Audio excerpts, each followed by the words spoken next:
ಆರಂಭದಲ್ಲ ಈ ಮೊದಲನೇ 2 ಆಟಗಳಲ್ಲಿ ಭಾರತೀಯ ಆಟಗಾರರು ಸ್ವಲ್ಪ ತಮ್ಮ ಒಂದು ಬುದ್ಧಿವಂತಿಕೆಯನ್ನು ತಮ್ಮ ದೇಶಾಭಿಮಾನ ತೋರಿದರೆ ಅವನು ಕೊನೆ ಪಂದ್ಯದಲ್ಲಿ ನಮ್ಮ ಪಾಕಿಸ್ತಾನದ ಕ್ಯಾಪ್ಟನ್ ಅವರು ಇದ್ದಂಥವ್ರು ವಿಶೇಷ ನಿಮಗೆ ಗೊತ್ತದ ನಮ್ಮ ಏನಪ್ಪ ಅಂತಂದ್ರೆ ಸಲ್ಮಾನ್ ಆಗಾ ಅವರು ಏನಪ್ಪ ಅಂತಂದ್ರೆ ಈ ಟಾಸ್ ಆಡ್ಸ್ಲಿಕ್ಕೆ ಬಂದಾಗ ರವಿ ಶಾಸ್ತ್ರಿ ಅವ್ರ ಜೊತೆಗೆ ಅಂದರೆ ಭಾರತದ ಮೂಲದವರು ಅವ್ರ ಜೊತೆಗೆ ಮಾತಾಡಲಿಕ್ಕೆ ಒಪ್ಪಲಿಲ್ಲ. ಆಗ ಸಹಜವಾಗಿ ಪಾಕಿಸ್ತಾನ ಮೂಲದ ವ್ಯಕ್ತಿ ಜೊತೆಗೆ ಮಾತಾಡಿದರು.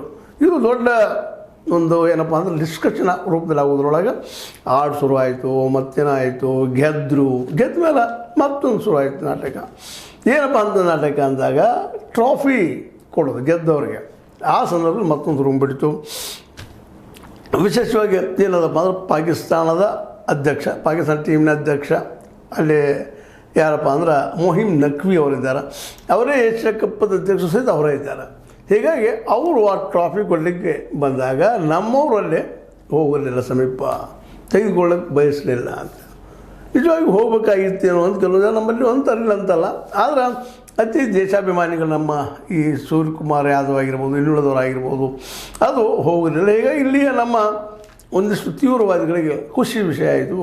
ಅದೇ ಕಾಲಕ್ಕೆ ಗೆದ್ದರು, ನಮ್ಮ ದೇಶ ಮುಖ್ಯಪ್ಪ, ನಾವು ಟ್ರಾಫಿ ಮುಖ್ಯ ಅಲ್ಲ ಅನ್ನೋದು ಸಂದೇಶ ಕೊಟ್ಟರು ಅಂತೇಳಿ ಇವತ್ತು ಸಾಕಷ್ಟು ಜನ ಮಾತಾಡ್ತಾ ಇದ್ದಾರೆ.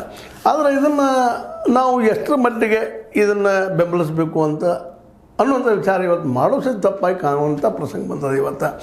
ಯಾಕೆಂತಂದ್ರೆ ಸಹಜವಾಗಿ ಹೌದಪ್ಪ, ಪಾಕಿಸ್ತಾನಿಗಳ ಕೈಯಿಂದ ಯಾಕೆ ಟ್ರಾಫಿ ಹೋಗಬೇಕು ಅನ್ನುವಂಥ ಮನೋಧರ್ಮದವ್ರು ನಮ್ಮ ಇಂಡಿಯಾದ್ದು ಸರಿ ಅದ ಅನ್ನುವಂಥ ವಾದಗಳನ್ನು ಮಾಡೋರು ಸಾಕಷ್ಟು ಇದ್ದಾರೆ. ಸ್ವತಂತ್ರವಾದ ಮೀಡಿಯಾಗೆ ಬೇಕಾಗಿರುವುದು ಸ್ವತಂತ್ರ ಧ್ವನಿ. ಆ ಸ್ವತಂತ್ರ ಧ್ವನಿ ಉಳಿಸಲು ನೀವು ಮಾಡಬೇಕಾದದ್ದು ಇಷ್ಟೇ. ಅದೇನಪ್ಪಾ ಅಂತಂತಂದ್ರೆ ನಿಮ್ಮ ಕೈಲಾದಷ್ಟು ಸಹಾಯ